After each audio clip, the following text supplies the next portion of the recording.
Hey guys, YGOProdigy here, and welcome to another episode of Yugioh Marketing.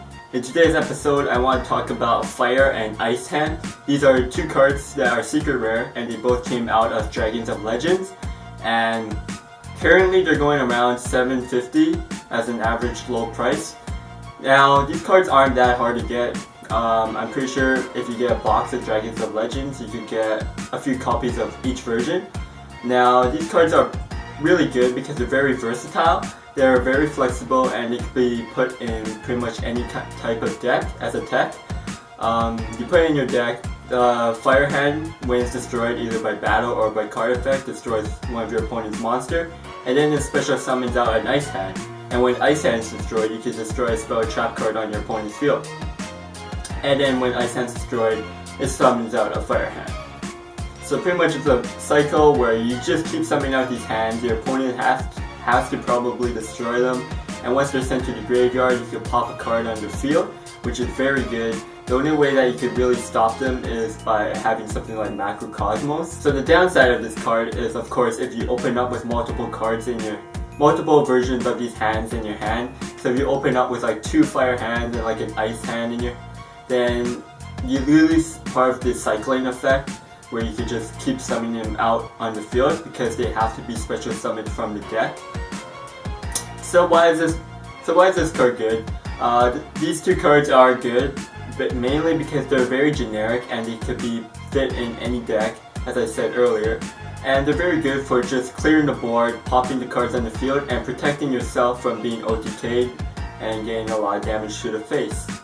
Now, I've been seeing this card seen in a lot of play recently, especially in the top tournaments. A lot of people are topping with hands when they mix it in with artifacts, especially.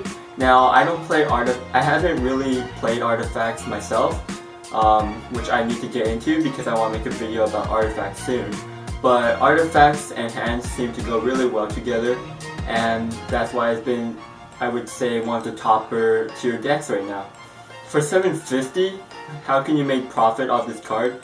Now, right now, at $7.50, Fire and Ice Hand are both at a reasonable price. I do think that this card could potentially go up even higher in price to maybe around $10 max, 10 to 12, depending on the popularity of this card. If this card continues to top the top tournaments, then the card could possibly go up to around the $10 mark. If it doesn't, if it stops seeing some play, I do think it could go down by like $1 or $2, but I do think that $7 could go up $2 to down $2 around that area. So this card's a pretty safe investment. I wouldn't say you should go out and buy a whole bunch of copies of Fire and Ice Hands. I do think that if you could get good value off them, either by good trades or get them for a slightly cheaper price, then it's worth buying, since these cards are pretty safe and really good, especially because I don't think this card will be reprinted. It's possible it could be reprinted in tin, but not for a while, and I do not believe that it will get hit by the ban list.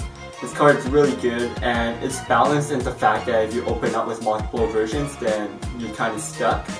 But if it does get hit by the ban list somehow, it would only get semi-limited for sure.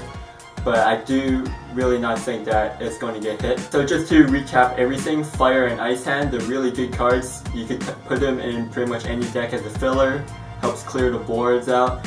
And for $7.50 each, they're both secret rares from Dragon of Legend, and I do think that they have potential to go up in price, so I do think that it's okay to invest in this card. If you can pick it up for around $6 to $7, then I do think you'll be safe because you will be able to sell them later on, even though there's a chance that it could drop in price. I do think that it is steady around the $7.50, and it has a chance to go up a little bit. So thanks for watching, guys. Do comment down below in the description what you think about Fire and Ice Hand. Do you think it's a good card to have in your deck?